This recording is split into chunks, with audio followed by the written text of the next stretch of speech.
Well, kia ora to everyone, and welcome to a pop-up hoon, which is where we, out of the blue, have a chat about a popular and important topic. And we're very lucky to have Craig Rennie with us today. Craig, how are you? I'm good, Bernard. How are you? Excellent. You've had a quiet day because you weren't in the lockup for Treasury's half-yearly economic and fiscal update. Firstly, before we talk about what's in the update, could you tell us how you've had a quiet afternoon and why it was so quiet? Well, normally I would be inside a Treasury lockup. I'd be locked up at 11 o'clock until 1 o'clock reading all the government documents. Unfortunately, the Treasury decided earlier this week that they were going to disinvite the CTU and a range of other organisations because apparently we didn't need to have that information early. So banks can have that information early. Bloomberg can have that information early. Turns out Metromag can have that information early. But workers, trade unions, businesses, a range of other organisations, they were all locked out of the lockup. We hope this isn't going to be something that's going to be repeated. We hope, we can get into the next few sets of lockups. But it really does, it sets a bad example really for the kinds of open and transparent government that we hope we'd be looking forward to. But we still have the information a little bit later than everybody else. And unfortunately, it doesn't paint a better picture whether you're in the lockup or out of the lockup. It's still pretty bad. So, yes, let's have a look at what the government has released, what the Treasury has released, and what the government said about it. Just broadly to start with, what's your impressions? Well, as you may be able to tell, Bernard, I've caught a little bit of the sun, and I fear I'm about as red as the government's books right now, because they're basically all of their fiscal targets in terms of the deficit, in terms of debt, they've all been missed. On the original Obergall deficit, which we used to call the deficit or the surplus, we're now not going to be out of deficit until well past 2029. There's an additional $58 billion of borrowing across the forecast period. By 2028, the economy is cumulatively $20 billion smaller than was forecast even just 6 months ago. In 2026, there'll be a further 20,000 people unemployed than just forecast 6 months ago. So all in all, there's really a lack of good news in any of the both the fiscal and the economic senses. We see next year GDP growth was supposed to be 1.7% at the budget. It's now 0.5%. GDP per capita next year falls 0.6%. We, even the thing that you can always rely upon in New Zealand, Bernard, house prices, they're even forecast to fall 0.1%. I don't know if that counts as a silver lining or as a portent of the apocalypse. But in terms of the overall books, a lot of challenges, and what that then translates to for the government in terms of its choices is that, and this is the budget policy statement, states savings will need to be found beyond those identified in the previous budget. That's a quote from the document. And that government departments, with a small number of exceptions, government departments should expect to receive no additional funding in the forthcoming budget. So how are we going to get some growth? Because the government, when it was elected, said it was all about making the boat go faster and creating economic growth, and it was going to use urgency and fast tracks and all sorts of things to really fire up economic growth. But what's happened there? Is this like the economic gods have just smote us from high, or what? Well, I mean, its plan seems to be to essentially just to double down and just to keep going. But I mean, if I might quote, someone who you're well aware of, John Maynard Keynes, when the facts change, so do my opinions. And what do you do? Essentially, we've got a lack of growth in the economy that delivers poor fiscal outcomes. Those poor fiscal outcomes then mean we've got to cut some more. Those cuts then reduce GDP growth, which means we go round and round and round in this circle forever. And that's what we're seeing the consequences of. We had enough money for very large tax cuts, regardless of, the value, what you think of those. If we didn't have those, the books would be in better shape. If we didn't have those, arguably we could have spent that on public services and we could be seeing a bit more growth, because the big thing driving our lack of growth right now is a lack of productivity. What's holding the country back? Education, health, infrastructure, all the things that we know we've underinvested in for a really long time. So the challenges that we face right now are the same challenges we faced a couple of years ago. We're just taking exactly the opposite and the wrong approach to tackling those problems. And if I give you a little example of that in microcosm, today we saw the minimum wage go up by 1.5%. Inflation's forecast to be 2% by the Reserve Bank.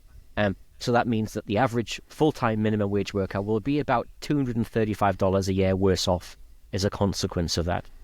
Again, these people aren't going to save their money. They're spending, they're consuming, they're driving the growth in the economy. We're systematically knocking out consumption as a means of delivering growth. Government investment as a means of delivering growth. The Treasury forecast that their business investment will continue to fall. Business investment is going to continue falling into next year, contracting 3.2% by June 2025. So no business investment, no private investment, no private consumption, no government investment. There's nothing else left to give. And what really has me concerned is the Treasury have forecast some quite strong growth in 2026. 3.2, 3.3%, depends where you stop counting. If that doesn't event, the books are even worse. But there's nothing driving or giving us confidence in why we should see suddenly stellar growth appear in the New Zealand economy. But we've been told that, when times are tough, the best thing to do is to tighten your belt. That, we can't afford this spending on infrastructure or on health and these sorts of things. And we're just going to have to suck it up and just, keep cutting until the pain ends. That there's going to be some more pain and we deserve it, and we just need to keep flogging until morale improves. Morale improves, yes. And we can keep, on the sort of the flagellation tour of understanding that we're going to beat ourselves until, we suddenly find some growth. I mean, the reality is, in Economics 101 tells you, is that if we are demand deficient, if there isn't demand from consumption, from government, from investment, we will see next to no growth. If there's next to no growth, we won't have the revenue needed to deliver the government services. We go round and round this circle. There's no better or cheaper time to invest in the Crown than when unemployment is rising, when the GDP is falling or is declining, and you've got spare capacity in the economy. The Treasury in the books notes that we're seeing spare capacity in the economy. We're seeing spare capacity in the labour market. If we wait until we have a sudden private sector-led spurt of growth, which removes that spare capacity, that's exactly the wrong time to be investing in exactly the sorts of infrastructure that will deliver the long-term productivity growth that we need as a country to move away from being a housing market with an economy tacked on. So the government's strategy seems to be the same as it was, but even more. And what does that mean then for the next, year or two? Because Treasury had already told us that this austerity that was going to happen over the next 3 or 4 years was going to be more severe than what we saw during the period after the mother of all budgets in 1991. And so that implies that we're going to have even more cuts, higher government debt, more money spent on government interest paid to lenders, and that we're going to see fewer public services, fewer investments in roads and rail and houses and that sort of thing. Is that what this strategy inevitably leads us to? Well, absent some form of intervention, absent some form of external growth, some kind of external shock, or some kind of external demand for New Zealand goods and services, that's exactly what it leads to. You lead to a situation where we're spending more and more money, and the Treasury notes this in its reports, that on job seeker support, on accommodation support, on welfare payments. You don't have the money to be delivering for education and for housing and for health, which again leads to longer queues for services, sicker workers, poorer quality housing, which we pay for over and over again. We've played this game in New Zealand, for a couple of decades now. The challenge is to have a plan, is to have some kind of sense of how do we grow the economy, and how do we grow the economy in a sustainable way. Unfortunately, the books simply suggest that we're relying upon the Reserve Bank to dig us out of the hole by reducing interest rates to the point where consumption suddenly becomes attractive again, and that consumption will be backed up by further house price growth, and we go round the circle again. The challenge here, of course, is that immigration on these books is falling by half. So next year it was supposed to be 58,000, it's now 29,000. Migration into New Zealand has been one of the key drivers of economic growth. If that's falling and not being here, that makes finding the next dollar of growth even harder, because you've got to deliver it out of productivity or exports, both of which are pretty thin on the ground in the documents being put in front of us today. Just to, imagine and to give the government some credit for its strategy, which my impression is we are going to reduce the size of government as a share of GDP from 34% to something like 30% over the next wee while, although these figures say that's going to be quite hard because the government is going to have to pay some money in unemployment benefits and various other things. And the idea is, the public sector is not very efficient, and if you can get the private sector to do it, this will make us grow faster. And that as the public sector pulls back, the private sector is going to push forward. And it's going to do that because a whole bunch of households and businesses are going to borrow money from banks now that interest rates are lower, and they're going to invest in building new houses, buying each other's houses, borrowing money to buy boats and holidays and things, and some businesses might invest in new technology and expansion. Surely that's possible, because that's what we did, during the 90s and the 2000s when we had fiscal contractions. It's definitely possible. Whether it's desirable is another matter. If we see growth based essentially off the back of inflated asset values, all we're doing is we're increasing wealth disparities in New Zealand. Some people will make a large amount of money simply off the fact that they already own some assets. Everybody else will be worse off.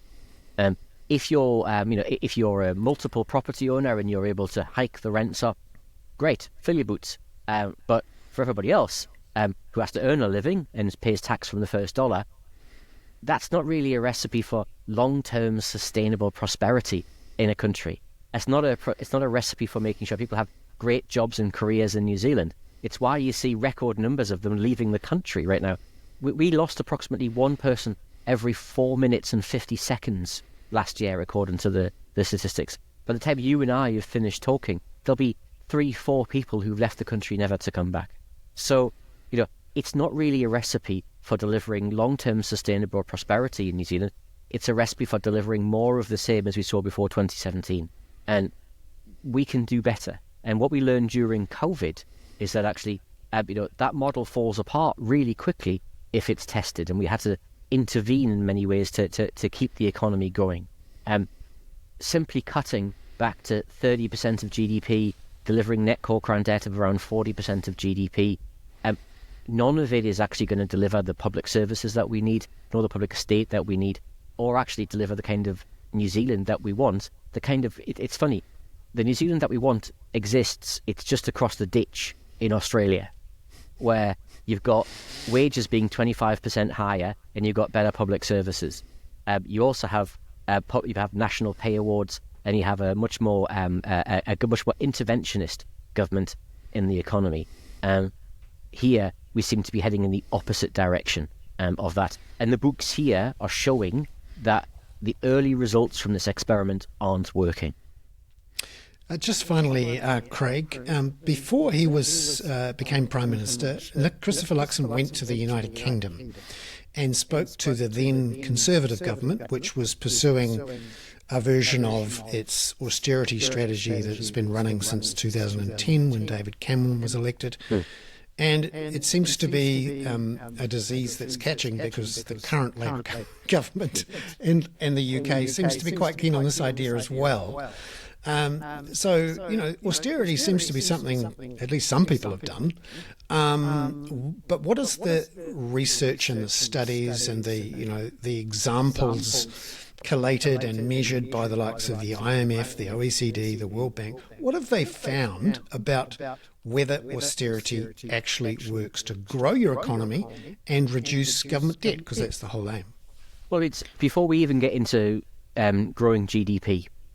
One of the most famous studies of the past few years in the UK is a thing called the Glasgow study of life expectancy and of health consequences in the UK as a consequence of austerity.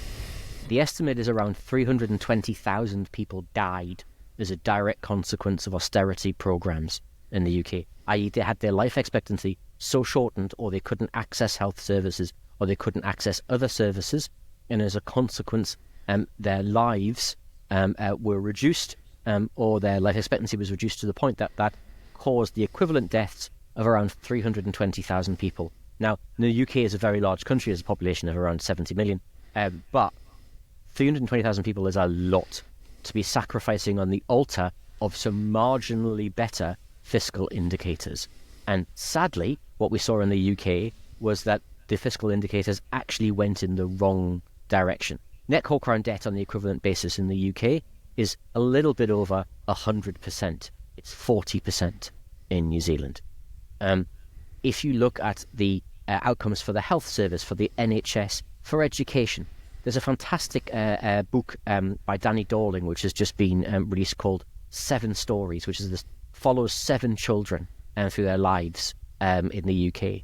And one of the things they demonstrate is that since the mid-2010s, average male child heights are falling in the UK as a consequence of austerity programs, because child nutrition standards fell. We removed child nutrition standards at certain points in time. These have real world, never mind the economics, these have real world outcomes, and they're frankly terrifying if we were to follow them in New Zealand. And one of the things I certainly don't want to see is a situation where we cut to deliver some slightly better accounting indicators, but actually we deliver a much poorer quality of life for some people who frankly have little or no choice in that in New Zealand. Craig Rennie, the chief economist for the CTU, who has been studying the documents online from Treasury, because he wasn't in the lockup today. Neither was I, because I'm in Auckland today. But Craig, I really appreciate your time. Thank you very much for coming on to this pop-up Hoon.